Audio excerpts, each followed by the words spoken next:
দেশের বাজারে আবারও স্বর্ণের দাম বাড়ানোর সিদ্ধান্ত নিয়েছে বাংলাদেশ জুয়েলার্স অ্যাসোসিয়েশন বাজুস।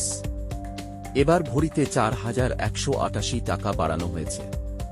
নতুন দাম অনুযায়ী ২২ ক্যারেটের এক ভরি স্বর্ণের মূল্য দাঁড়াচ্ছে ২,০৮,৪৭১ টাকা।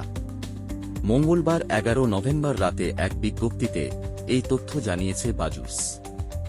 আগামীকাল বুধবার ১২ নভেম্বর থেকেই নতুন এই দাম কার্যকর হবে। বাজুসের বিজ্ঞপ্তিতে বলা হয়, স্থানীয় বাজারে তেজাবি স্বর্ণের বা পিওর গোল্ডের মূল্য বৃদ্ধি পেয়েছে। ফলে সার্বিক পরিস্থিতি বিবেচনায় স্বর্ণের নতুন দাম নির্ধারণ করা হয়েছে। এই নিয়ে গত কয়েক মাসে একাধিকবার স্বর্ণের দাম সমন্বয় করেছে বাজুস।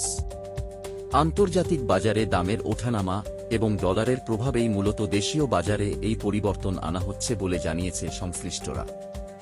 রেগুলার সোনা রূপার আপডেট পেতে আমাদের চ্যানেলটি সাবস্ক্রাইব করুন।